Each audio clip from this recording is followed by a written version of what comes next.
Electrostatic क्या होगा बेटा, जिसमें देखो यहां से क्या समझ आ रहा है, electro and statics, there are two words, ये दोनों अलग अलग वर्ड्स हैं. सो दोनों वर्ड्स में if we split this word into two, so electro means electric, this is electric, and static means at rest. Electric rest. Electric का मतलब, electric कहां से आया, जो वर्ड आया इलेक्ट्रिक में सबसे पहले अपने माइंड में क्या आएगा, चार्ज. क्या आएगा, चार्ज. या तो चार्ज स्टैटिक है, क्या कर रहा है, मूव कर रहा है. चार्ज किसी ने देखा नहीं, चार्ज की तो डेफिनेशन अपन बाद में करेंगे उसकी, बट हम सबसे पहले हम इसकी डेफिनेशन लिख रहे हैं कि इलेक्ट्रोस्टैटिक होगा क्या.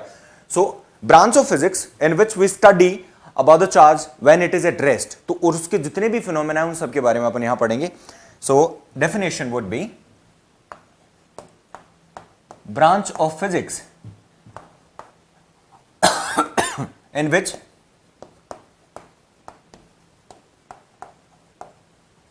we study about electric charge when it is at rest. So charge rest पे है means वेलोसिटी कितना होगा उसका, जीरो. चार्ज का वेलोसिटी कितना है बेटा, जीरो. वेलोसिटी जीरो होगा तो चार्ज मूव नहीं करेगा, अकेला बैठा है. क्या क्या उसमें फिनोमेना होगा, तो इसमें अपने पास इलेक्ट्रोस्टैटिक में जो टॉपिक होते हैं अपने पास इलेक्ट्रोस्टैटिक में, सबसे पहले ये इस चैप्टर के अलग टॉपिक्स हैं, बट इलेक्ट्रोस्टैटिक में यदि बात करें अपन, सो इलेक्ट्रिक चार्ज,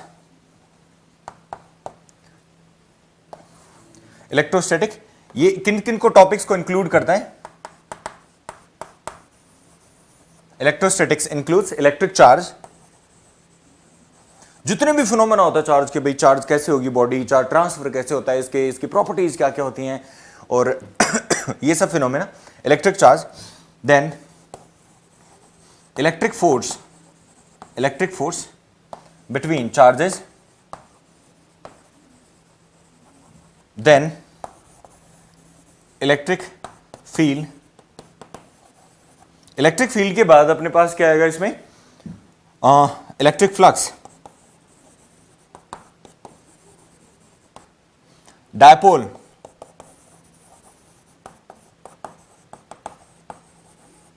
ये इलेक्ट्रोस्टैटिक के ही पार्ट हैं सारे के सारे, बस दो चैप्टर में स्प्लिट करा हुआ है. ये सारे जो चैप्टर हैं ये आएंगे अपने पास चैप्टर नंबर 1 में. चैप्टर नंबर 1 के टॉपिक्स हैं सारे के सारे, जो यदि हम ब्रॉडर एस्पेक्ट देखें, कुछ चीजें अपन को सेकंड चैप्टर में भी इंक्लूड करेंगे. तो सेकंड चैप्टर में अपने पास आता है electric potential, electric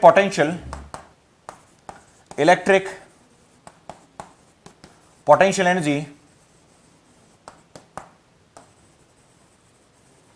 electric potential energy and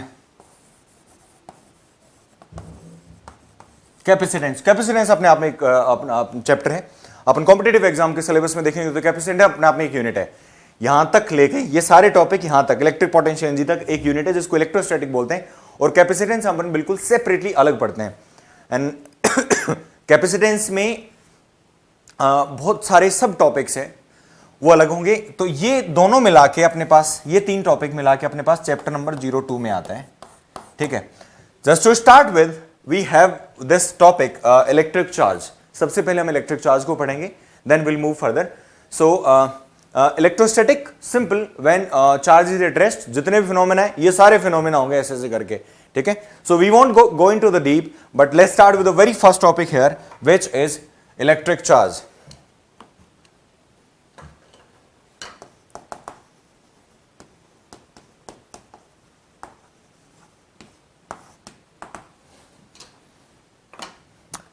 let's do not get into the technicality. सबसे पहले मैं आपको प्रैक्टिकल चीजें बता रहा हूं जिससे अपन को रिलेट कर सकते हैं कि हाँ ये इलेक्ट्रिक चार्ज होता है. If we rub our hands against each other there is a relative motion. 11th standard में पढ़ा है relative motion.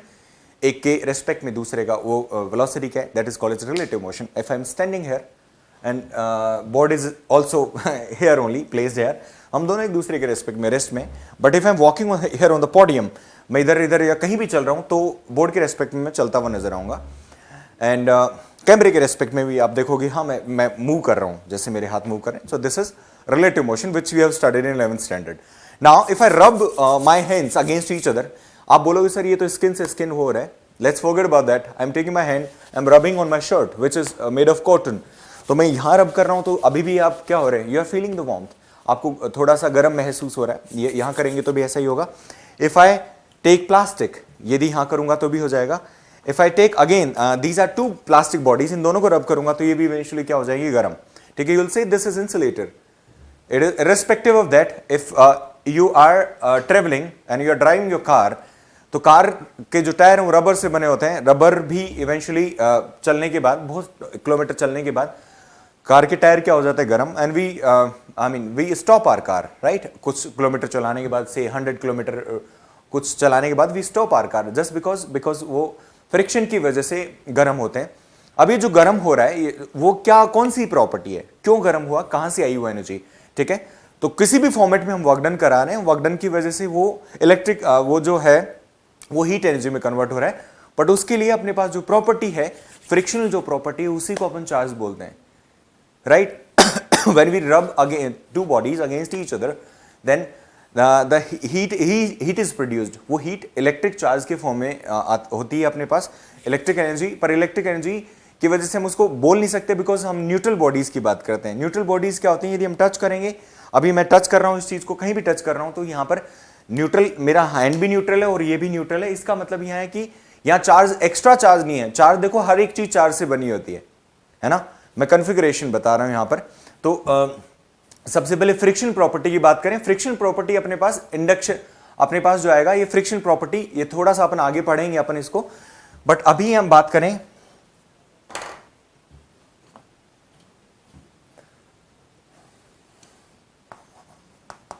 Frictional property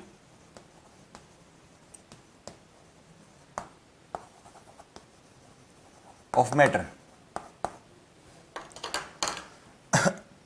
friction property of matter, right? ये फ्रिक्शन प्रॉपर्टी क्या होती है? When we rub two bodies against each other, then heat is produced, right? That is in the form of electric charge. Why does that happen? बहुत kilometre चलने के बाद इसी friction property में, यदि कार बहुत किलोमीटर चल रही है तो कार की जो बॉडी होती है, जो सरफेस होता है, वो किसका बना होता है? मेटल का. बट एयर के साथ फ्रिक्शन होके वहां पर क्या हो जाएगा? चार्ज एक्यूमुलेट होगा. क्या एक्यूमुलेट होगा? चार्ज. और जैसे अपन टच करेंगे तो वहां पर क्या होगा? यदि वहां पे चार्ज एक्यूमुलेट हो रहा है, then when we touch it, अपन गाड़ी, कई बार ऐसा होता है कि अपन गाड़ी का डोर खोलने गए तो वहां पर अपन को शॉक लगता है. वो क्या होता है? इलेक्ट्रिक चार्ज होता है. बिकॉज आप तो क्या होते हो, अपन क्या है, किस में है बेटा? हमारी बॉडी पे कोई चार्ज नहीं है, पर वहां एक्स्ट्रा चार्ज जनरेट हो गया, इस वजह से हमको शॉक लगता है वहां पर. ठीक है, जो एक बार शॉक लगता है, दोबारा करोगे तो नहीं आएगा आपके पास. This is one thing. आप राइड कर रहे हो और उसके बाद आप ऐसे करके चला रहे हो, सपोज ये स्किन है और अपने उस पे एयर फ्रिक्शन की वजह से क्या जनरेट होगा? चार्ज जनरेट होगा. यदि अपन को फ्रेंड टच कर रहे हैं, अपन हैंडशेक कर रहे हैं, तो अपने पास ऐसा लगेगा कि उसको कोई स्पार्क आया, मींस वहां पे कोई झटका लगा है. उसको क्यों लगा है? That is again the electric charge property is there, friction property is there. उसके अलावा ये कॉटन है. कॉटन के अलावा हम जो ड्राई फिट पहनते हैं, ड्राई फिट हम रनिंग और जमिंग के लिए जो पहनते हैं अपन कपड़े, तो उनमें क्या होता है? या फिर अपन वूलन की बात करें, वूल जो अपन पहनते हैं, तो वूल का पूरे दिन भर फ्रिक्शन के बाद, जैसे अपन कुछ, मैं पढ़ा रहा हूं यहां पर, कुछ भी हो रहा है तो this friction is there between my body and the shirt. तो यहां फ्रिक्शन की वजह से क्या होगा बेटा? उस फ्रिक्शन की वजह से मैं लिख रहा हूं यहां पर, तो वो फ्रिक्शन की वजह से इलेक्ट्रिक चार्ज बॉडी पे जनरेट हो जाता है. When we shake our hands, then again we are able to experience the charge. Again we are able to experience the charge, and this is what happens in friction property. So friction property of matter is called as electric charge. This is one definition, right? अब आते हैं अपन, friction property हो गया, क्योंकि friction अपने पास electric charge की property, इसको डिटेल में अपन आगे पढ़ेंगे. Moving forward to the another definition which is very very important here, and which says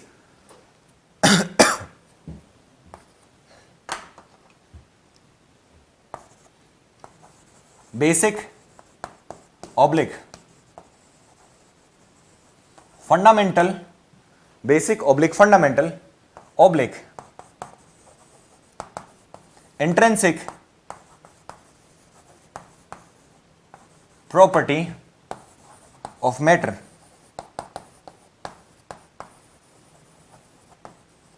is called as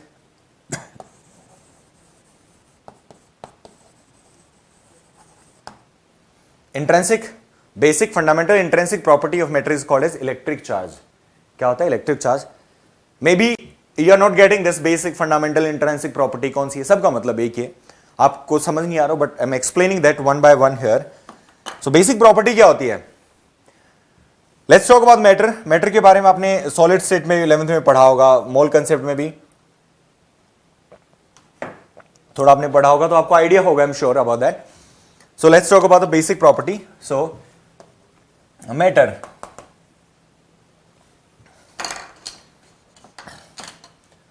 matter किससे बना होता है बेटा? मॉलिक्यूल से। मॉलिक्यूल किससे बने होते हैं? Matter is made of molecules, है ना।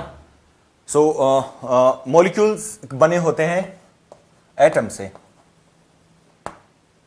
किससे? मॉलिक्यूल किससे बने होते हैं बेटा? एटम से। और एटम बना होता है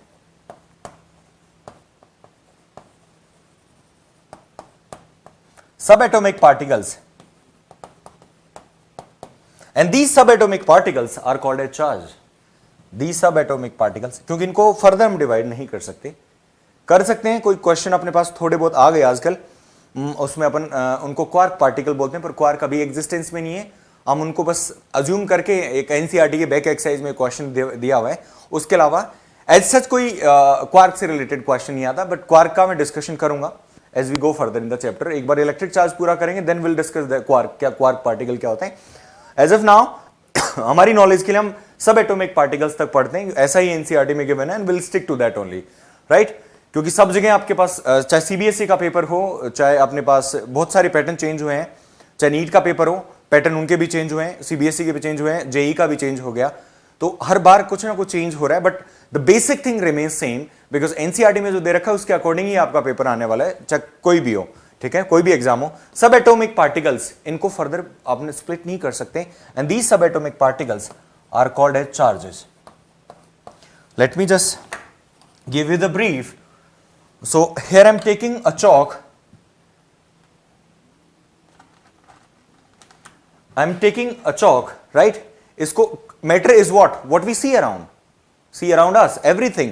ये ग्रीन बोर्ड है, मैं हूं, या मेरा शर्ट है, या फिर यहां पे टेबल है, कैमरा है, कुछ भी है, everything is matter। Matter is what? It should have mass and it should occupy some space।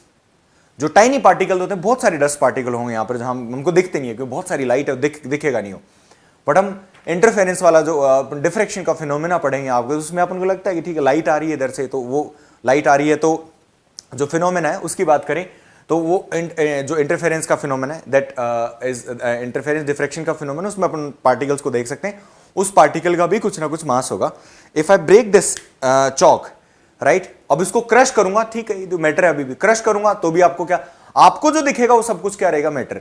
Matter को, और मैटर किससे बनता है बेटा? मॉलिक्यूल से, और मॉलिक्यूल को फर्दर स्प्लिट करेंगे तो क्या होता है? एटम्स। एटम का स्ट्रक्चर आपने पढ़ा है, वो किस तरीके से होता है एटम का structure? Atom is something like this, circular orbit, and this is nucleus. Nucleus में न्यूट्रॉन एंड प्रोटॉन रहते हैं, और सर्कुलर ऑर्बिट में इलेक्ट्रॉन मूव करता है। This is circular orbit in which, and this is electron।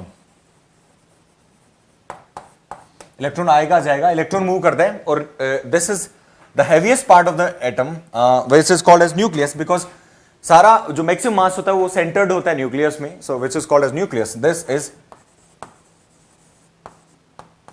Nucleus. Nucleus में अपने पास क्या होता है बेटा? न्यूट्रॉन एंड प्रोटॉन, ठीक है, चार्ज के नाम पे अपने पास, और इन तीनों को क्या बोलते हैं? Electron, proton and neutron. These three are called as सब एटॉमिक पार्टिकल्स, और इन सब एटॉमिक पार्टिकल्स ही क्या होते हैं? चार्ज। तो मैटर का जो बेसिक प्रॉपर्टी जहां से वो ओरिजिनेट हो रहा है, मैटर जो बन रहा है, दैट इज कॉल्ड एज सब एटॉमिक पार्टिकल्स, उनको सब एटॉमिक पार्टिकल्स बोलते हैं, एंड दीज सब atomic particles are called as charges, right. So sub atomic particle किस में कन्वर्ट हुए बेटा? एटम्स, और एटम्स फिर मॉलिक्यूल्स, मॉलिक्यूल्स से क्या बना? Matter, and this is the whole structure.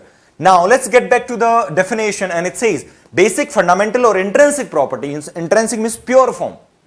आपने उसमें प्लस माइनस कुछ नहीं किया है, तोड़ा तोड़ा तोड़ा, इसको तोड़ा ये बना, मॉलिक्यूल को तोड़ा वो एटम बने, और एटम को भी आपने स्प्लिट कर दिया तो अपने पास सब एटॉमिक पार्टिकल्स आ गए। और वो सब एटॉमिक पार्टिकल्स क्या होते हैं? Electron, neutron and protons, these are the सब atomic particles, Got that? Or these subatomic particles are called as charge. All right. So this is the definition. Most prominent definition, according to me, would be this one. Please keep that in mind. और ये आपको definition बतानी है. आप friction property भी define कर सकते हो, पर फ्रिक्शन प्रॉपर्टी यहां पे कभी डिफाइन मत करना, क्योंकि फ्रिक्शन प्रॉपर्टी उसका एक प्रॉपर्टी होती है, इलेक्ट्रिक चार्ज की प्रॉपर्टी. वहां सबसे पहले अपन यही पढ़ेंगे कि रब करते हैं तो चार्ज कैसे स्प्लिट होते हैं. नाउ चार्जेस के नाम पे बात करें तो चार्ज अपने पास दो तरीके से होंगे. चार्ज अपने पास दो तरीके से होंगे, क्योंकि जो न्यूट्रॉन होता है वो न्यूट्रल होता है, उस पर चार्ज नहीं होता, वो सिर्फ मास होता है उसका. ठीक है. सो यहां पे ये दोनों जो बाउंडेड हैं वो क्या है, कौन सा फोर्स है बेटा, न्यूक्लियर स्ट्रॉन्ग न्यूक्लियर फोर्स से बाउंडेड है दोनों के दोनों, neutron and proton. So they are bounded with this one, and then electron is moving around the nucleus, which is in the circular orbit. All right, children. Moving further, we have charge is denoted by capital Q से भी denote करते हैं हम इसको, small q से भी denote करते हैं. If we talk about the history,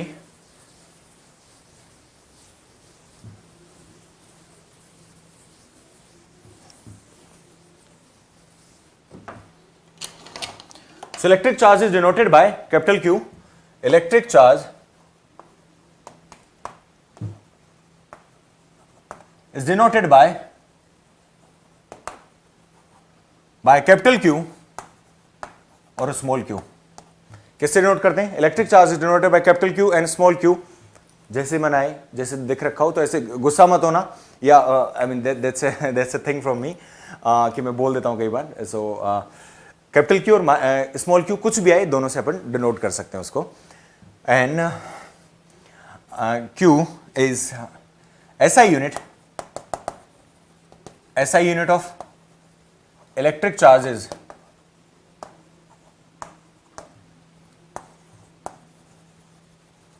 coulomb. C से डिनोट करते हैं हम इसको, कूलाम को C से. सो SI यूनिट इसका कूलाम होगा, एंड उसके अदर यूनिट्स होते हैं, वो स्टेट कूलाम और एब कूलाम में होते हैं. Let's will discuss that letter.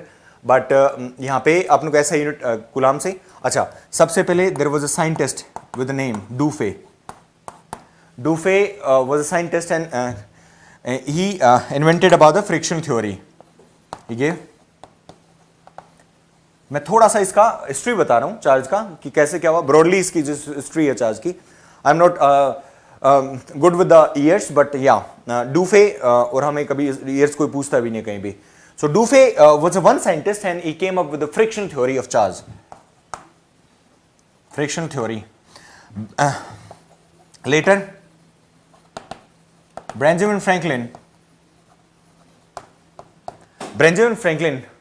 Told about two types of charges. Two types कौन से? एक पॉजिटिव और दूसरा कौन सा होगा? नेगेटिव. इसके डूफे की थ्योरी को ही इसने आगे बेंजामिन फ्रैंकलिन ने इन्वेंट करा, and he came up with two types of charge. आया इसके पास भी, बेंजामिन फ्रैंकलिन ने भी जो किया वो इस फ्रिक्शन थ्योरी को ही आगे करा, और उससे फिर two types of charge invent करे, two types of charges. But अभी तक इसमें डिस्कवरी अधूरी थी. तो आपके पास कूलाम आए. Coulomb give about the electric force. वो इसकी इन्वेंट जो करना था, इसको जो डिस्कवरी करनी थी, उसको पूरा किसने कर दिया? कूलाम ने. और ये ऐसा होते ही ऐसा यूनिट पे नाम किसका आ गया? कूलाम का. नहीं तो बेंजामिन फ्रैंकलिन का था, उसने भी आगे कर दिया होता तो. पर यहां पर किसका है? कूलाम ने, क्योंकि कूलाम ने इलेक्ट्रोस्टैटिक फोर्स के बारे में दिया. और ये इस तरीके से अपने पास इसका हिस्ट्री वो है. इसमें और भी थे, बीच में और भी नाम है, पर ब्रॉडली मैंने डिस्कस कर लिया. डूफे के बाद Benjamin Franklin and coulomb had come up, and Coulomb gave this law for electrostatic law for the two charges. उनके बीच में फोर्स कौन सा होता है? अट्रैक्शन और रिपल्शन, क्या क्या किस तरीके से होगा. ठीक है. So okay, now we have वो टू टाइप्स ऑफ चार्जेस. कौन कौन से? एक पॉजिटिव चार्ज होता है, दूसरा नेगेटिव चार्ज होता है. उनमें अपने पास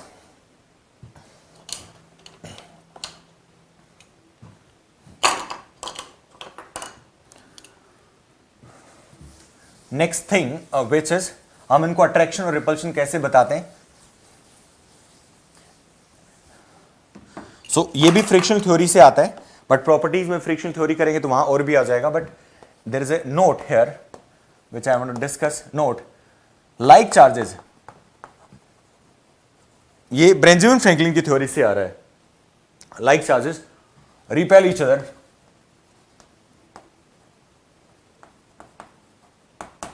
होता है ऐसा, एक लड़का लड़के को क्या करता है, रिपेल करता है. क्यों? N opposite gender they attract each other. The same thing, ये लॉ ऑफ नेचर भी है थोड़ा सा. आजकल अननेचुरल चीजें हो रही हैं, तो we have to avoid that. So like charges repel each other and unlike charges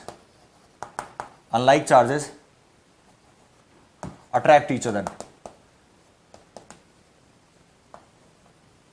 ठीक है, एक पॉजिटिव नेगेटिव एक दूसरे को अट्रैक्ट करेंगे, पॉजिटिव रिपेल करेंगे, नेगेटिव भी एक दूसरे को क्या करता है, repel.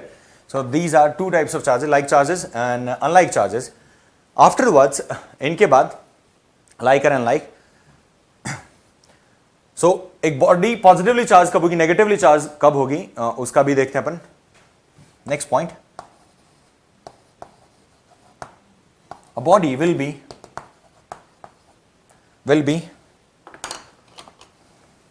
Neutral.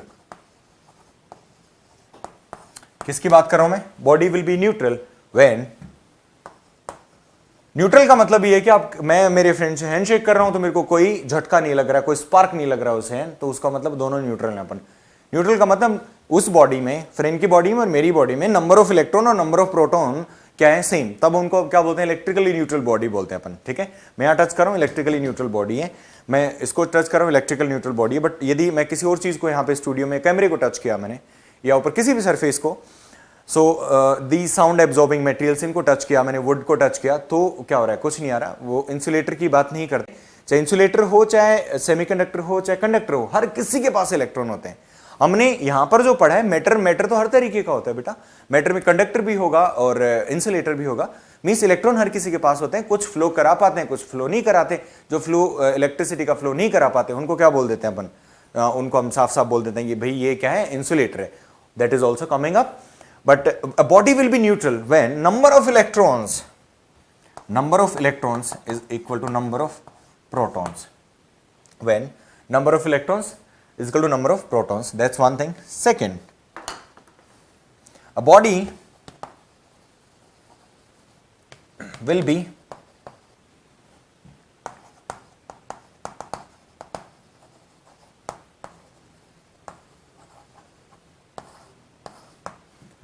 positively charged when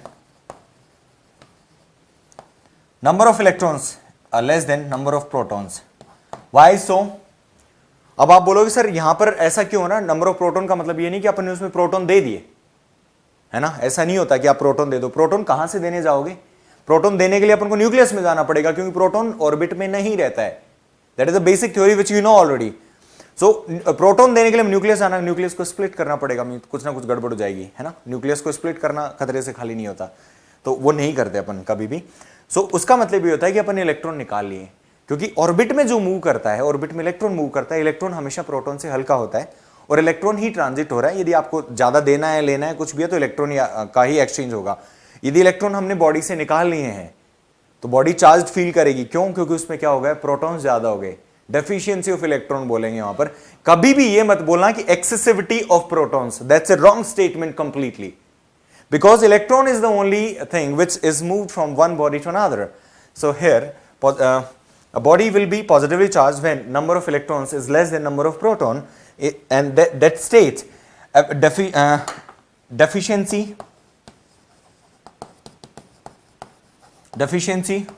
of electrons in the body.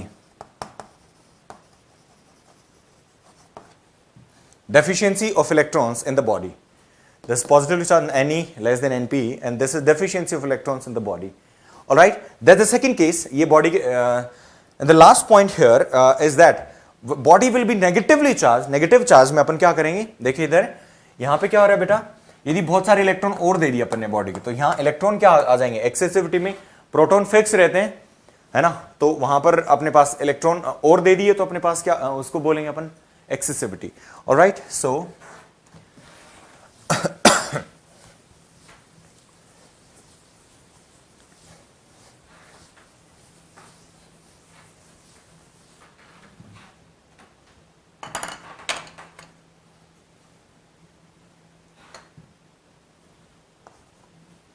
deficiency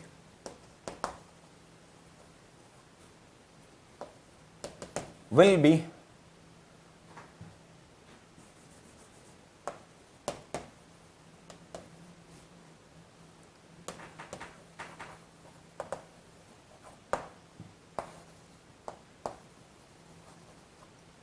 is said negatively charged when number of electrons are greater than number of proton, and here we call it excessivity, excess of electrons. क्या बोलते हैं हम इनको? excess of electrons. So number of electrons greater than number of protons. तो यहां पे excessivity of electrons means electron body को ज्यादा दे दिए अपन ने. यहां इलेक्ट्रॉन निकाला और यहां इलेक्ट्रॉन दे दिया. प्रोटॉन का नाम नहीं आएगा कहीं भी, ध्यान रखना. आप ये बोल सकते हो पॉजिटिवली चार्ज है जब आपने इलेक्ट्रॉन निकाल लिए, पर प्रोटॉन दे ही नहीं सकते आप, है ना. प्रोटॉन उठा के इधर दे दिए, नहीं. एक्सचेंज किसका होगा? इलेक्ट्रॉन्स का होगा. That's how the charge is transferred between two bodies. और टू बॉडीज में कुछ भी हो सकता है ना. सो अपने पास तीन आए. अपने पास क्या क्या थे? एक तो न्यूट्रॉन है, न्यूट्रल है, एक proton positively charge, and third is electron. These are सब एटॉमिक पार्टिकल्स. इनके एक बार मास और उनको देख लेते हैं कि इनका मास कैसे लिखते हैं, मास कितना होता है, चार्ज क्या होता है, इनका एक बार टेबल देख लेते हैं. And you should always do remember these values because by default we will use these values in every question. और हर किसी क्वेश्चन में आपको कभी भी नहीं देगा ये चीज कि इलेक्ट्रॉन का वैल्यू आपको पता होना चाहिए. So if I talk about the charge, then it was discovered by Millikan's oil drop experiment. and वो मिलिकन जो ऑयल ड्रॉप एक्सपेरिमेंट है वो गिवन भी है आपको कहां पर? एनसीईआरटी में तो नहीं गिवन है, बड़ा छोटा सा उसका नाम लिया हुआ है एनसीईआरटी में कि मिलिकन ऑयल ड्रॉप एक्सपेरिमेंट क्या होता है, बट उसको थोड़ा सा ब्रीफ कर रहा हूं मैं so that you have an idea.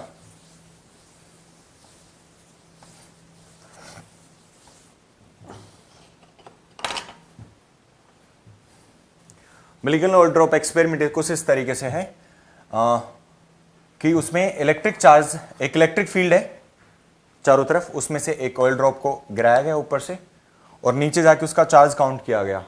तो हर बार जो चार्ज आ रहा था उसमें, क्योंकि इलेक्ट्रिक फील्ड से पास होने पर ऑयल ड्रॉप यहां पर क्या था? न्यूट्रल, उस पर कोई चार्ज नहीं था, पर यहां पे जाने के बाद वो चार्ज है. अब वो चार्ज है तो हर बार जो चार्ज आ रहा था उसमें वो आ रहा है 1.6 इंटू 10⁻⁻19. इस वैल्यू के मल्टीप्लिकेशन में चार्ज आ रहा है. तो एक मींस इसके मल्टीप्लिकेशन में सपोज 2500 है, तो 2500 चार्ज इलेक्ट्रॉन्स लेके आ गई तो कितना हो जाएगा? 2500 इंटू हर बार जो फैक्टर था ये वाला था, और ये इसको जो मल्टीप्लाई करेंगे वो n नंबर कंप्लीट नंबर होंगे. ये वाले 257 भी हो सकते हैं या 73 भी हैं या 21 है या 20 है, कुछ भी है. तो हर बार ये कंप्लीट नंबर था और इसके मल्टीप्लिकेशन में आ रहा था. सो जो चार्ज होता है एक इलेक्ट्रॉन पे, that is defined by 1.6 into 10⁻⁻19. और ऐसा यूनिट क्या होता है बेटा? कूलाम. सो मैंने यहां पे कूलाम लगा देना है. सो 1.6 into 10⁻⁻19 coulomb will be the net charge, will be the net charge. All right, so this is about it. And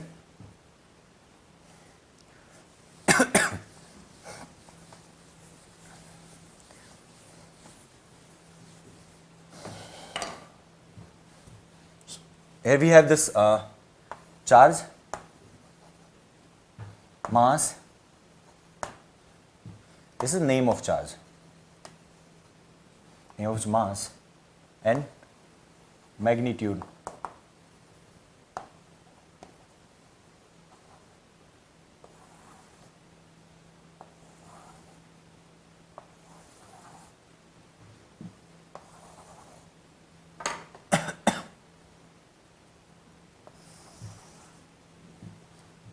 Number one, we have neutron. हाँ, न्यूट्रॉन पे कोई चार्ज नहीं होता है, इसको एन नोट से डिनोट करते हैं हम. न्यूट्रॉन पे चार्ज नहीं होता कुछ भी, इसका सिर्फ मास होता है विच इज 1.66 इंटू 10⁻⁻27 किलोग्राम. और चार्ज नहीं होता इस पे. न्यूट्रल क्या होता है? ये न्यूट्रल होता है तो no charge. Second is proton. Proton is slightly heavier than neutron. Proton is slightly heavier than neutron. So slightly heavier means 1.66 इसका 1.67 into 10 to power minus 27 kilogram. So दोनों को क्या बोलते हैं, न्यूट्रॉन और प्रोटॉन दोनों न्यूक्लियस में विराजमान होते हैं, बैठे रहते हैं, दोनों की जुगलबंदी है, दोनों के बीच में अट्रैक्शन फोर्स होता है, स्ट्रॉन्ग न्यूक्लियर फोर्स बोलते हैं उसको. अपन 11th स्टैंडर्ड में आ चुकी हैं ये चीजें अपने पास. और इन दोनों को मिला के क्या बोलते हैं, जो न्यूक्लियस के अंदर बैठे रहते हैं, जिनके आपस का ही अट्रैक्शन, उनको न्यूक्लियॉन्स बोलते हैं, है ना. So we do call these two as nucleons.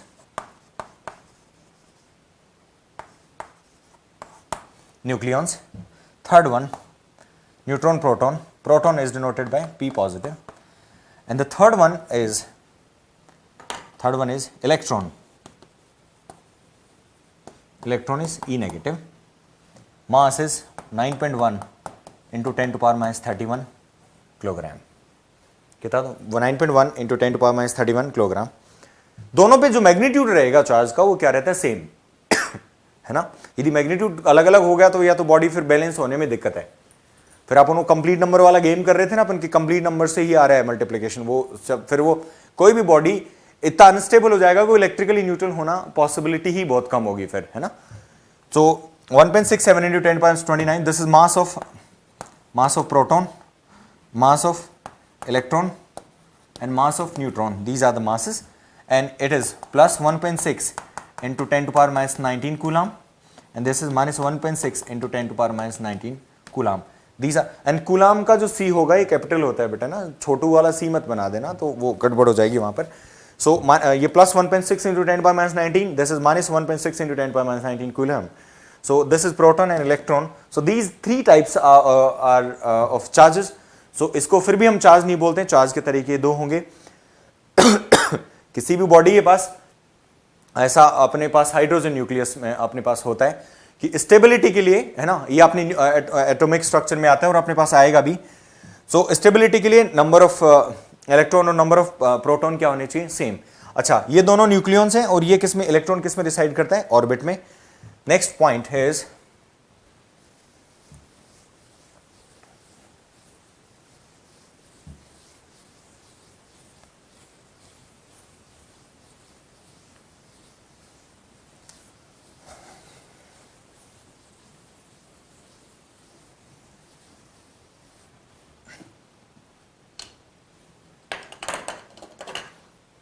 For a nucleus.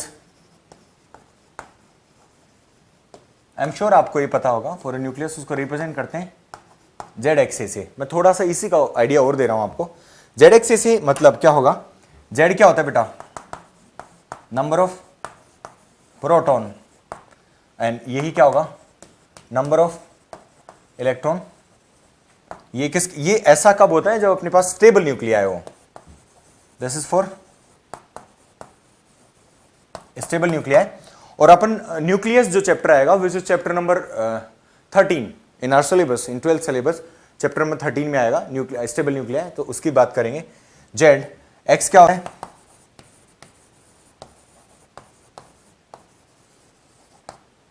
Name of the element, name of the element. A is equal to atomic mass number, atomic mass number, right. So और A minus Z होता है number of neutrons. किसमें होगा बेटा, number of neutrons. अपन को इस तरीके से आते हैं, ये नंबर ऑफ न्यूट्रॉन्स होंगे. नाउ अब समझ आ गया, और भी आपको समझ आ गया स्टेबल कब होगा. स्टेबल मींस इलेक्ट्रिकली न्यूट्रल हो, तब की बात करते हैं अपन. So these are charges and magnitude and everything. Now let's talk about the property of charges. अपन आप बात किसकी कर रहे हैं, इसके मेथड्स ऑफ चार्जिंग की बात करेंगे. प्रॉपर्टी ऑफ चार्जेस अपन उसके बाद में पढ़ेंगे, ठीक है, so that we can solve questions based on this. So सबसे पहली प्रॉपर्टी अपने पास इसमें मेथड्स ऑफ चार्जिंग में सबसे पहला जो आता है that is called as friction property. फिर अपने पास इंडक्शन है, then conduction. Hopefully we are able to complete that today यदि हम मेथड्स ऑफ चार्जिंग को करें, क्योंकि इसमें से क्वेश्चन जरूर आता है.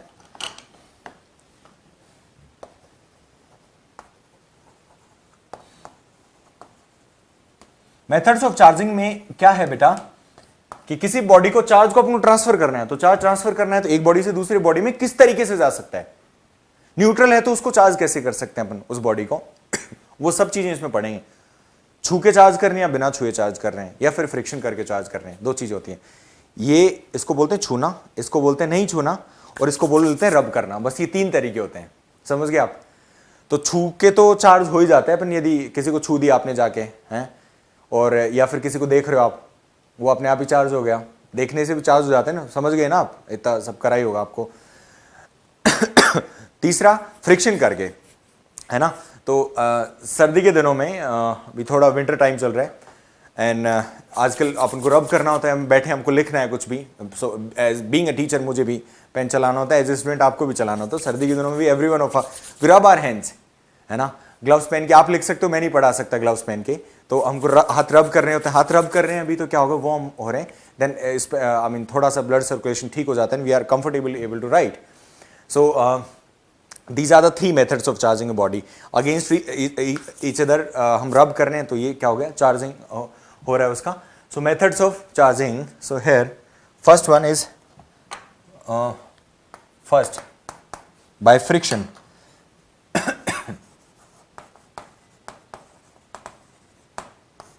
by friction methods of charging में सबसे पहला फ्रिक्शन, और ये फ्रिक्शन प्रॉपर्टी की डेफिनेशन मैंने बताई थी, बट इसको डिटेल वाइज अब यहां पढ़ रहे हैं, और टू टाइप्स ऑफ चार्ज भी यहीं से पता चलेंगे अपन को, ठीक है, जैसा मैंने आपको बताया था। So by friction when two bodies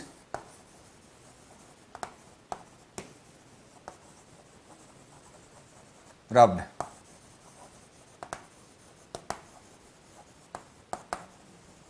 when two bodies are rubbed against each other, then when two bodies are rubbed against each other, then they acquire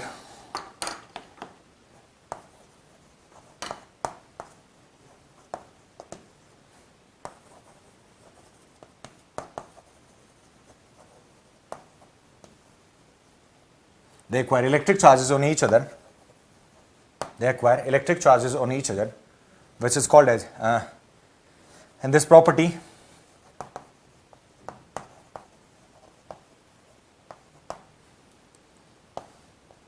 is called as frictional property।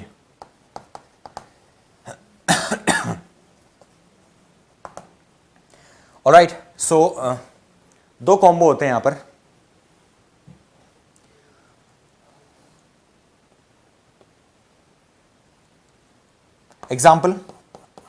Example में सबसे पहले आता है कि एक तो silk को हम जब, जो सिल्क होता है, कपड़ा होता है सिल्क का, उसको ग्लास रॉड से रब करेंगे। यूल से सर सिल्क तो इंसुलेटर होता है, कपड़ा है सिल्क, और ग्लास रॉड वो भी बिल्कुल इंसुलेटर होती है। दूसरे केस में क्या करूं, उसी सिल्क के कपड़े को, मतलब दूसरा सिल्क का कपड़ा, दो अलग अलग लिए अपने सिल्क के कपड़ा, and we are again rubbing it against plastic rod. दो चीजें, बड़ा कॉमन सा एग्जाम्पल है, यही याद रखना है, इसके अलावा एग्जाम्पल याद मत रखना, दिस इज माई सजेशन। सो एक तो silk is against, silk is rubbed with glass rod। पहला एग्जांपल है silk is rubbed with glass rod. ध्यान देना, सिल्क पे जो चार्ज आएगा, सिल्क हो जाएगा नेगेटिवली चार्ज्ड। यहां से दो तीन चीजें प्रूव होंगी, ठीक है। नेगेटिवली चार्ज मैंने लिखा था ना, like charges attract each other, like charges repel each other, वो चीज भी यहीं से प्रूव होती है। मैं डायग्राम बना रहा हूं उसका भी। और सिल्क के अलावा दूसरी बॉडी क्या थी, क्योंकि दोनों न्यूट्रल थे अभी तक, जब तक रब नहीं किया तो दोनों के दोनों क्या थे, न्यूट्रल। अब होगा उसमें second is glass rod. Glass rod जो होगा वो होगा positively. So silk rod negatively charge, glass rod becomes positively charge. And here ये अपने पास दो चीजें आ गई हैं। उसके बाद दूसरा एग्जांपल अपने पास है, in that silk is rubbed with plastic road.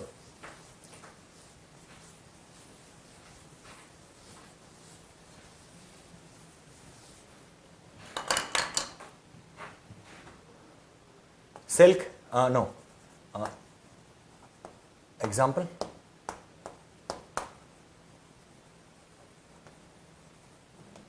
Against silk is rubbed against plastic rod, then in this case silk, वहां पे क्या था बेटा, पॉजिटिव नेगेटिवली चार्ज, यहां पे हो जाएगा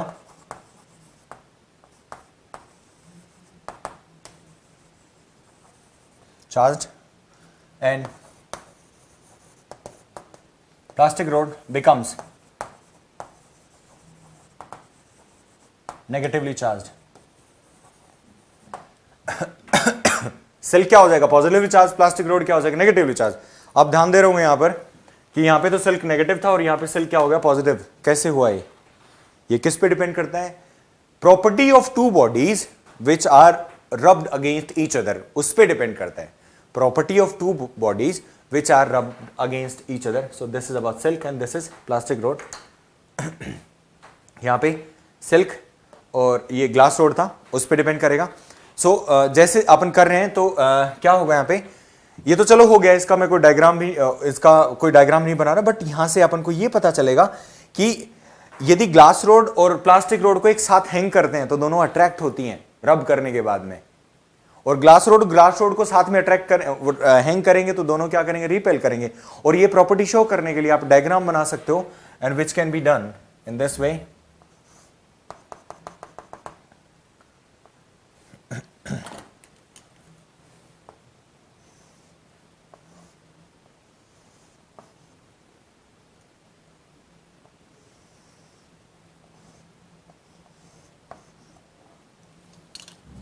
This is insulated thread.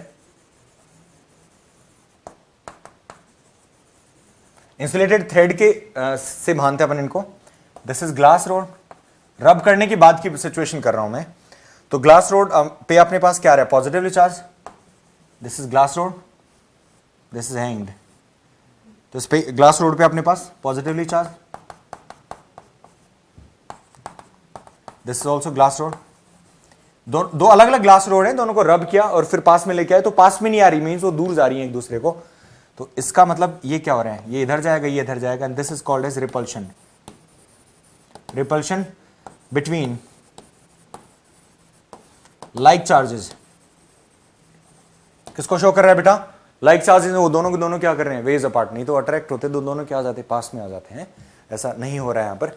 और ये रिजिड सपोर्ट से हमने इसको बांधा था. दूसरे केस में दो प्लास्टिक रोड लिए अपन ने.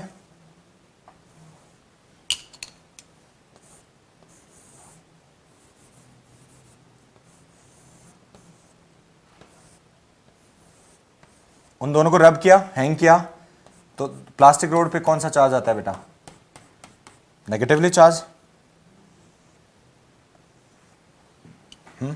ये दोनों क्या कर रहे हैं बेटा, this is plastic rod, this is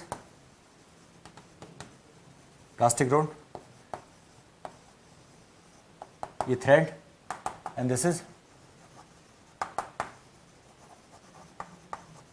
resist support, and that's how it is. एक दूसरे को क्या करें, रिपेल कर रहे हैं. तो ये प्लास्टिक रोड रिपेल करा, और ये कुछ इस तरीके से है अपने पास. क्या चीज देख रहे हैं, ये भी क्या कर रहे हैं बेटा, रिपल्शन, लाइक चार्जेस, रिपेल, है ना. आप देखो, मैं पढ़ता था, मैं भूल जाता था इस चीज को कि इस पे सिल्क पे यहाँ नेगेटिव आएगा या पॉजिटिव आएगा. उसकी मैंने एक ट्रिक बना रखी है. I would like to share this trick with you all. क्या हो रहा है यहाँ पर, प्लास्टिक जो है ना, इससे ट्रिक बना लेना. प्लास्टिक का पी मीन्स यहाँ पे पी नहीं आएगा, यहाँ पी मीन्स पॉजिटिव, यहाँ पे पॉजिटिव की जगह यहाँ पे क्या आएगा, नेगेटिव. यहाँ पॉजिटिव का नेगेटिव आ गया, मीन्स ऑटोमेटिकली ग्लास पे तो बिल्कुल उल्टा होगा ही होगा. तो यहाँ पर क्या आ रहा है, यहाँ नेगेटिव था तो ग्लास रोड पे क्या आ जाएगा बेटा, पॉजिटिवली चार्ज. यहाँ इस पी से थोड़ा सा ट्रिक बना लेना कि पी पे पी नहीं आएगा, पी पे क्या आएगा, फिर नेगेटिव आएगा. यदि पी पे नेगेटिव आ रहा है तो ग्लास रोड पे क्या आ जाएगा बेटा, पॉजिटिवली चार्ज. और अकॉर्डिंगली सिल्क पे अपोजिट चार्ज कर देना. यहां पर यदि नेगेटिव आ रहा है तो सिल्क पे क्या हो जाएगा, पॉजिटिव चार्ज. यहां ग्लास पे पॉजिटिव है तो सिल्क पे क्या हो जाएगा, नेगेटिवली चार्ज. इस तरीके से याद कर लेना इसको. यदि प्रॉपर्टी आती है तो आपको ये सब करना पड़ेगा वहां पे. और टू टाइप्स ऑफ चार्ज यहां रब करने पर ही अपन को पता लगते हैं कि वो जो बेंजामिन फ्रैंकलिन ने जो प्रॉपर्टी बताई, मैंने आपको बताया था किससे आया है, वो फ्रिक्शनल प्रॉपर्टी से उसने चार्जेस बताए थे। There are two types of charges, और टू टाइप्स ऑफ चार्जेस कुछ इस तरीके से हैं। Understood that? So this is again silk and silk is rubbed, और ये रिपल्शन हमने देख लिया। Let's talk about attraction. इसमें एक ग्लास रोड और एक प्लास्टिक रोड को अपन रखेंगे तो दोनों एक दूसरे की तरफ क्या होती हैं, अट्रैक्ट होती हैं। उसका डायग्राम और बना लेते हैं अपन, और इनका दूसरा नाम भी देते हैं इन दोनों चार्जेस को, विट्रस चार्जेस एंड रेजोनियस चार्जेस। दो अलग अलग चार्जेस होते हैं बेटा, उनको भी लिख देता हूं मैं यहां पर।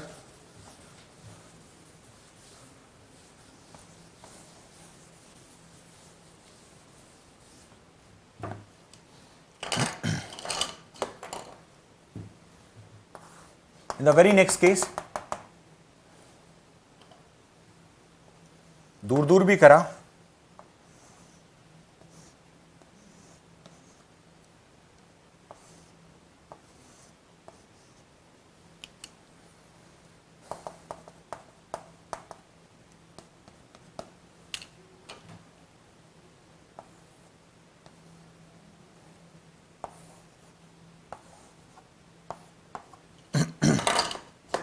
क्या हो रहा है? This is thread, thread negative आ रहा है, मीन्स क्या होगा, प्लास्टिक रोड। दूर दूर भी इनको हैंग करा तो भी क्या होगा, एक दूसरे के plastic. And this is glass, this shows attraction between positively and negatively charges. दोनों को क्या कर दिया अपने, अट्रैक्ट कर दिया, and this shows attraction. So plastic और ग्लास रोड दोनों के बीच में अट्रैक्शन होता है। So this shows attraction between two charges, two types of charges. So this is about friction theory. अच्छा, फ्रिक्शन में दो चीजें होती है बेटा, टू टाइप्स ऑफ चार्जेस को क्या बोलते हैं, क्या लिख रहे हैं अपन यहां पर? एक पॉजिटिव होता है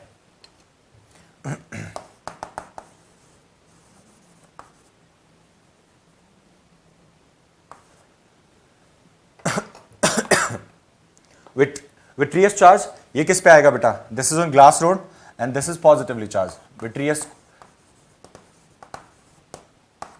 ऑन ग्लास रोड। ये ग्लास रोड को रेफर करेगा, ऐसा आ सकता है कहीं ना कहीं। So that is why I am discussing this thing, this on glass rod. ये किस पे आएगा, glass rod.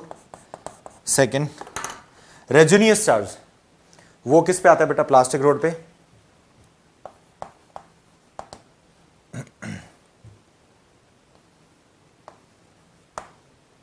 Resonance, this refers to resin, and this is negative,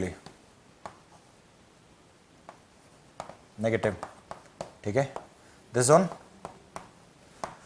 plastic road। So positive को अपन विट्रियस चार्ज भी बोलते हैं और नेगेटिव को अपन रेजोनियस चार्ज भी बोलते हैं। तो इस तरीके से ये दो चार्ज हैं, ये इनको दूसरे नाम भी हो सकते हैं, क्या पता कहीं लिखा हुआ जाए। तो according to that please keep that in mind and frame your answer like that only. All right, so this is first method of charging। और एक मेथड अपने पास, टोटल कितने मेथड है, 3। अभी तक हम रब किया है सिर्फ, अब अपन या तो छुएंगे या नहीं छुएंगे। तो छुएंगे अपन बाद में, अभी अपन किसकी बात करते हैं, इंडक्शन की। इंडक्शन में charging a body without touching it is called as induction, है ना। सो इंड्यूस्ड कब होते हैं कि अपन बैठ के किसी को देख रहे हैं, और क्लास में बिल्कुल मत करना, खतरे का काम है, बिल्कुल भी मत करना कि क्लास में बैठ के देखने लग गए। स्कूल गए, अभी तो ठीक आप लेक्चर पढ़ रहे हो मेरा, फिर कल स्कूल गए फिर यहाँ देखने लग गए किसी को यूं करके। अब इर्रेस्पेक्टिव ऑफ दैट, क्या पॉजिटिव चार्ज को मत देखना, यदि आप पॉजिटिव हो तो पॉजिटिव को मत देखना, पॉजिटिव हो तो नेगेटिव को भी मत देखना, क्योंकि पॉजिटिव होकर पॉजिटिव को देखोगे तो थोड़ा सा अननेचुरल चीज है ना, और पॉजिटिव होकर नेगेटिव को देखोगे तो आपको छित्र पड़ सकते हैं, ठीक है। So please don't do that, so that might be injurious to your health. और ऐसा नेगेटिव वाले भी प्लीज ना करें, क्योंकि वहां भी गड़बड़ हो सकती है। सो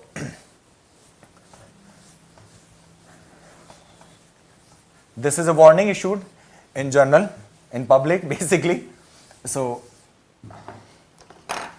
कई बार हो जाता है ना ऐसे कि हमने देखा है और देख के फिर वो इंडक्शन वाली बात है, और इंडक्शन से फिर काम नहीं चला तो फिर हम आज की क्लास में तो नहीं कर पाएंगे। फिर कंडक्शन मतलब किसी का हाथ पकड़ लिया जाके, है ना। तब आपकी चार्जिंग फिर पूरी हो जानी है, ठीक है। So first method friction and second method is by induction.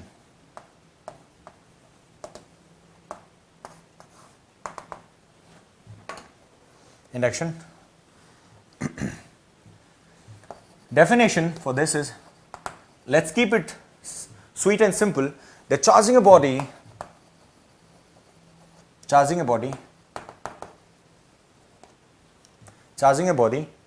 without touching it,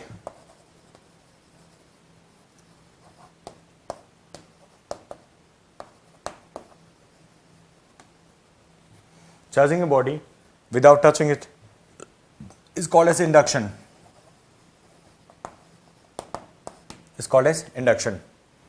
okay. Induce charge का फॉर्मूला भी होता है, इंडक्शन अपने पढ़ेंगे बाद में, पर मैं उसको लिखूंगा फॉर्मूले को यहां पर कि क्यू इंड्यूस्ड कितना होता है, लिख देता हूं उसका फॉर्मूले का, ये आएगा बाद में, पर मैं फॉर्मूला लिख रहा हूं क्योंकि कंपटीशन में इस पे बेस्ड क्वेश्चन आ जाता है।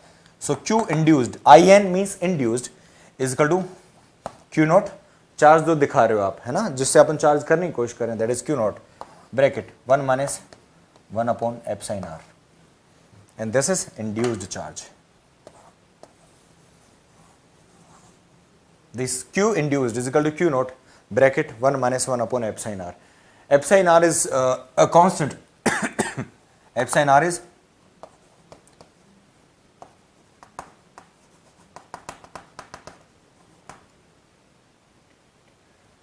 permittivity of relative medium,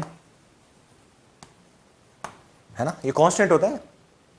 ये इस बॉडी को चार्ज करना है, इस बॉडी पे चार्ज ऑलरेडी है, तो यहां दिखा के चार्ज कर रहे हो, तो इस बॉडी और दोनों के बीच में कौन सा मीडियम है, उसके लिए कांस्टेंट होता है जो कि इलेक्ट्रिक फोर्स में आएगा, जिसको एप्सिलॉन आर बोलते हैं।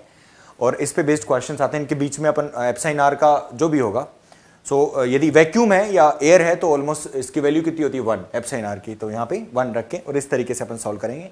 सो क्यू इंड्यूस्ड, और जिस बॉडी से इंड्यूस कर रहे हैं, इस बॉडी से इंड्यूस कर रहे हैं, तो उसका वैल्यू कितना होगा, क्यू नॉट होगा। क्या होगा, क्यू नॉट। आपको ये चीज पता है कि अपोजिट चार्ज एक दूसरे को अट्रैक्ट करते हैं, और एक न्यूट्रल बॉडी में नंबर ऑफ इलेक्ट्रॉन और नंबर ऑफ प्रोटॉन क्या होते हैं, सेम होते हैं। तो इसका बेसिक फिनोमेना भी कर रहे हैं अपन, इन विच ये एनसीईआरटी का एग्जांपल ले रहा हूं मैं यहां पर, जो एनसीईआरटी में दे रखा है। सो अर्थिंग प्रोसेस भी यहां पे इन्वॉल्व होगा, अर्थिंग का ध्यान रखना, अर्थिंग प्रोसेस भी यहां पे इन्वॉल्व करूंगा। Earth is the biggest storage of charge. Children, there are lot of things which I need to tell you here, but वो उसको डीप में जाएंगे तो वो अपने आप में 20-25 मिनट ले लेंगे, so that make no sense. So please try and understand swiftly, क्योंकि अर्थिंग अपने आप में एक टॉपिक है। बट ये अपन को ध्यान रखना कि थंडर यदि गिरती है कभी भी आसमान से, तो थंडर सारी की सारी किस में चला जाता है, इतना चार्ज होता है वो, जो वोल्टेज होता है which is more than, I mean we can produce, as are means हम प्रोड्यूस ही नहीं कर सकते, उससे ज्यादा वोल्टेज होता है थंडर में। आपने सुना होगा थंडर यदि किसी बिल्डिंग पे गिर जाती है, बिल्डिंग डेमोलिश हो सकती है, पूरी की पूरी बिल्डिंग टूट सकती है ना, कार्बन ब्लैक हो जाता है। कोई भी यदि पेड़ पे गिर गया तो पेड़ बिल्कुल फ्रैक्शन ऑफ सेकंड में कार्बन ब्लैक हो जाएगा। उसका रीजन क्या होता है कि इतना सारा अमाउंट जो है चार्ज का फ्रिक्शन ऑफ सेकंड्स में, यदि फ्रैक्शन ऑफ सेकंड्स में पास होता है किसी बॉडी से, इतनी सारी energy, then it actually makes it I mean carbon, right, बहुत ज्यादा, यदि उसको जला दिया मतलब, तो वो इस तरीके से हो जाता है, तो बहुत सारी एनर्जी होती है, तो वो सारा का सारा अर्थ में चला जाता है। And that is why we say earth has biggest storage, earth is biggest storage of charge. Earth को हम चार्ज दे भी सकते हैं, अर्थ से हम चार्ज ले भी सकते हैं, ठीक है। वो अर्थिंग प्रोसेस में अपने पास काम में आने वाला है। So here I am taking 2 bodies, एक जिससे मुझे चार्ज करना है और एक न्यूट्रल है। So I'm taking a sphere. This example is given in NCERT also. So I'm using that also. So it will be very easy for you to go through the NCERT. So after every lecture, I would really request that go through the NCERT, prepare your own notes. Whatever I'm teaching here, you are supposed to prepare your own notes. Because किसी भी chapter में 8 or 10 lectures से ज़्यादा मैं नहीं लूँगा उसको complete करने के लिए, और that is approx 1 hour lectures. So 8 और 10 लेक्चर का तो आप नोट्स बना सकते हैं, और 2 डाउट डिस्कशन क्लास ले रहे हैं, मीन्स उसमें मैं सारे के सारे बोर्ड के क्वेश्चन डिस्कस कर रहा हूँ, तो वो भी आप सारे के सारे उन क्वेश्चंस का एक एक करके आपके पास रिकॉर्ड रहना चाहिए। Then you are done with everything, आपके पास हर सॉर्ट ऑफ हर चीज आपके पास अवेलेबल है उस केस में, ठीक है। So here we have a charged body, that's a charged rod which is positively charge में ले रहा हूं इसको, एक स्फीयर लिया, पास पास रखें, ये स्फीयर का स्टैंड क्या है मेरे पास, इंसुलेटेड स्टैंड है,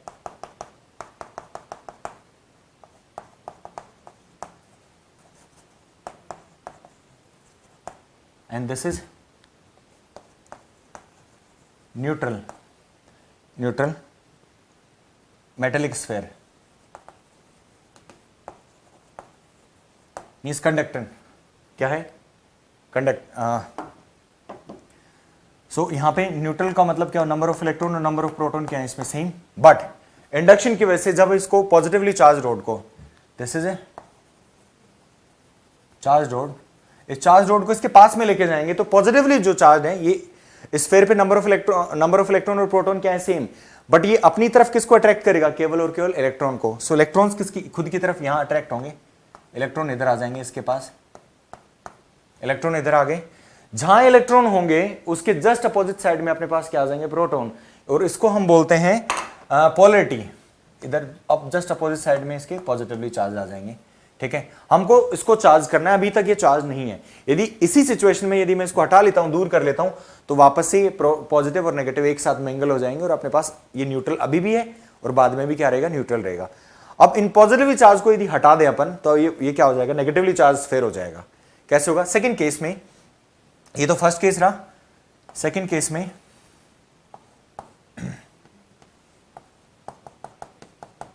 व्हाट वी डू, वी अर्थ,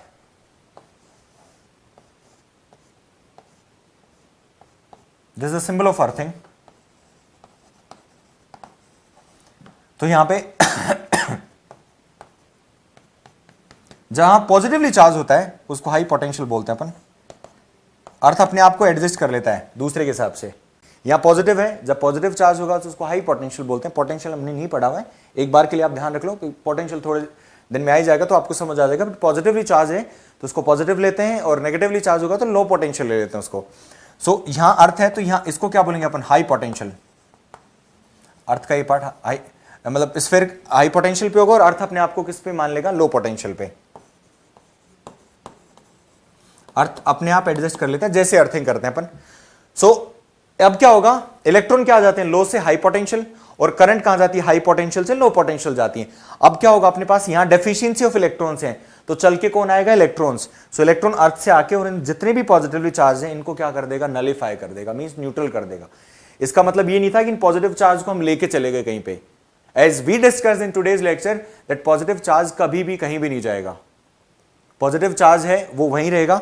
सो क्या हुआ इस केस में, इलेक्ट्रॉन्स कहां ट्रेवल करेंगे बेटा, लो पोटेंशियल से इलेक्ट्रॉन आएंगे, लो पोटेंशियल से अर्थ से आए और इन पॉजिटिव चार्ज को नलिफाई मींस न्यूट्रल कर दिया इनको, तो यहां पे कोई भी चार्ज दिखाएगा ही नहीं अब अपने पास।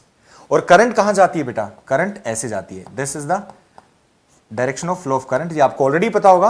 हाई पोटेंशियल से लो पोटेंशियल करंट फ्लो होती है और लो पोटेंशियल से हाई पोटेंशियल इलेक्ट्रॉन जाते हैं। सो इलेक्ट्रॉन क्या हुआ, इलेक्ट्रॉन अर्थ से आके इसको नलिफाई कर दिया। नेक्स्ट केस में क्या आएगा बेटा,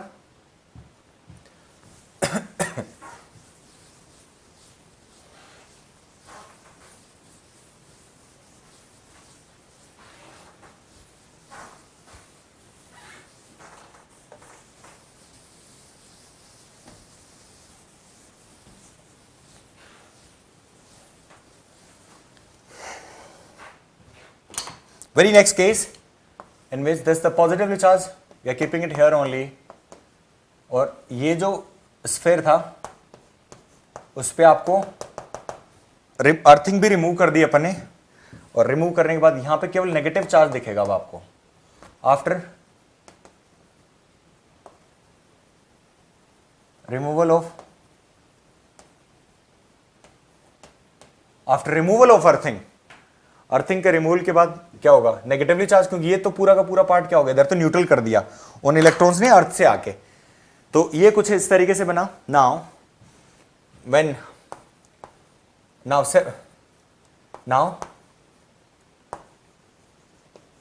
separating positive charge road and sphere,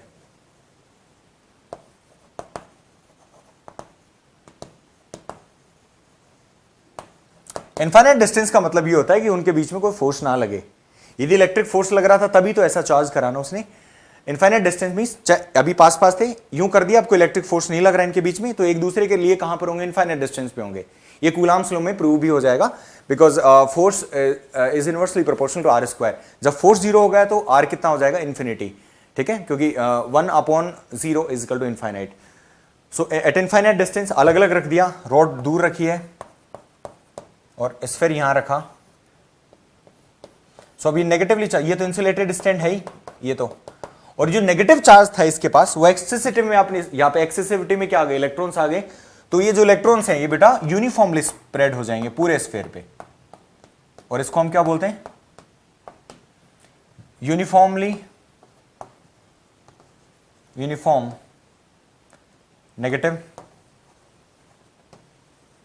negatively charged, uniform negatively charge sphere बोलते हैं अपन इसको, पूरा का पूरा uniformly negatively charge sphere. So this is about uniform, जो चार्ज है वो यूनिफॉर्म पूरे पे फैल गया उस पे, ठीक है, यूनिफॉर्मली। अब ये दोनों पे इनफाइनाइट डिस्टेंस है, ये डिस्टेंस क्या होगा बेटा, इसको हम बोलते हैं इनफाइनाइट डिस्टेंस, बिकॉज फोर्स कितना है दोनों के बीच में, फोर्स कितना है दोनों के बीच में, 0, and that's how it is. So this is after removal of earthing, and ये इन दोनों को दूर दूर रख दिया। तो यहां से अपने पास क्या था, न्यूट्रल मेटेलिक स्फीयर था, क्योंकि नंबर ऑफ इलेक्ट्रॉन और नंबर ऑफ प्रोटॉन क्या थे इसमें, same. Now what we have done, we have charge this sphere without touching this positive rod to the sphere, और this is called as positively this is called as uniformly negatively charged sphere. So that's how we charge a body without touching it, and this phenomena is called as induction. Induction में एक और example है, उस example को हम करेंगे कल की क्लास में, बिकॉज उसको डिस्कस करेंगे तो it will take a little longer, so we'll discuss that example in tomorrow class, and we shall study conduction also in tomorrow's class. So I hope you have understood everything which I have discussed in today's lecture. So this was the very first lecture in our course today. So please study well, make your own notes, and let's go further in tomorrow's lecture. So thank you so much. Have a brilliant day. Please take care.